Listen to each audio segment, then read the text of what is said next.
ফিরে আসলাম 5 মিনিট পর। আমার রান্নাটা কমপ্লিট। আমি সবসময় চুলার আঁচ কমিয়ে রান্না করি। মাখো মাখো ঝোল হয়েছে। আর আমি সবসময় চুলার আঁচটা কমিয়ে রান্না করি। আপনারাও এরকম চুলার আঁচটা কমিয়ে রান্না করবেন, তরকারি পোড়া লাগবে না। দেখতে কত সুন্দর হয়েছে দেখেন।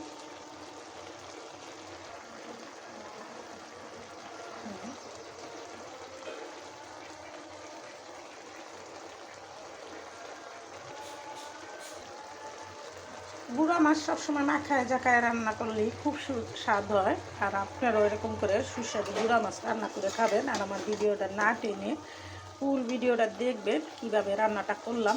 আপনারাও এরকম সুস্বাদু রান্না করে খাবেন। আর নতুন নতুন ভিডিও পেতে আমার সাথেই থাকবে।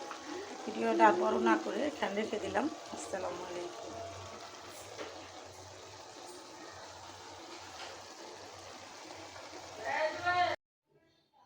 হ্যাঁ, নিয়ে আসলাম আবার নতুন একটা রান্না, আর আপনাদের সাথে শেয়ার করব। ভিডিওটা না টেনে আপনারা দেখবেন। আসসালামু আলাইকুম।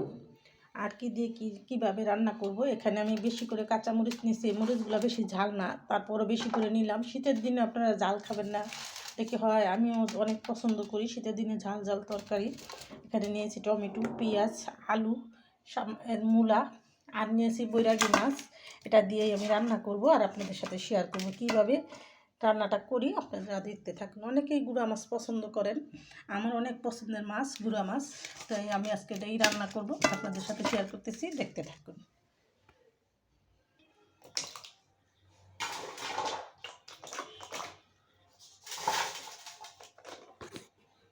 মূলা আমি এত বড়টা দিব না, আমি একটু সাইজ করে কমিয়ে নিব। আমি এতটুকু দিব। মূলা বেশি দিলে আবার খেতে চাইবে না, কিন্তু শীতের দিনে একটু সবজি দিয়ে রান্না করলে খুবই ভালো লাগে। মূলা দিয়ে গুঁড়া মাছের চচ্চড়ি।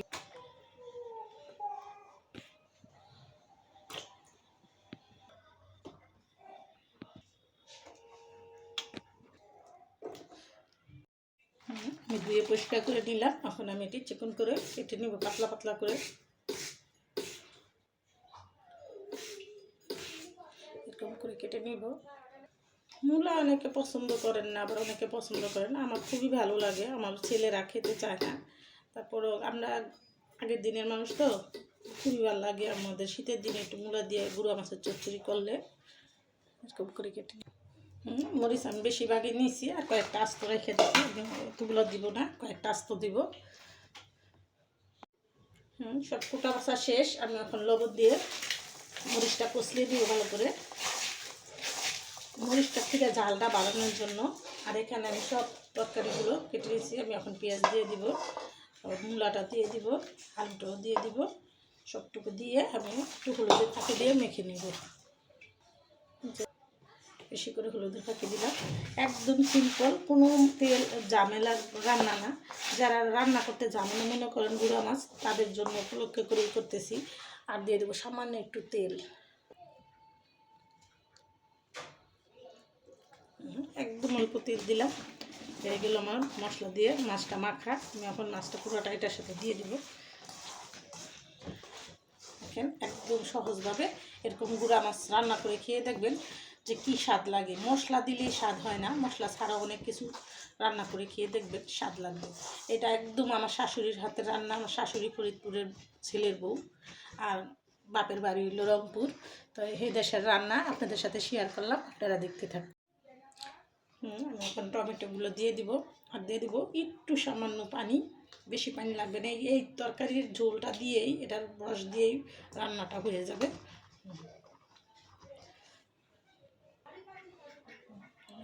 একটু পানি দিয়ে দিব। হয়ে গেল। এই রান্নাটা আমি 10 মিনিট করব, আর ফিরে আসবো 10 মিনিট পর। ফিরে আসলাম 10 মিনিট পর। দেখেন আমার রান্নাটা। আমি এখন ধনেপাতা আর কাঁচামরিচগুলো দিয়ে দিব।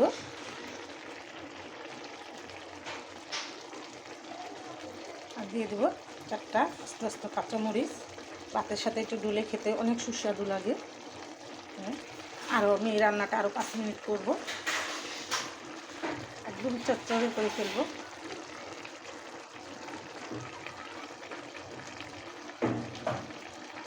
ফিরে আসবো 5 মিনিট পর।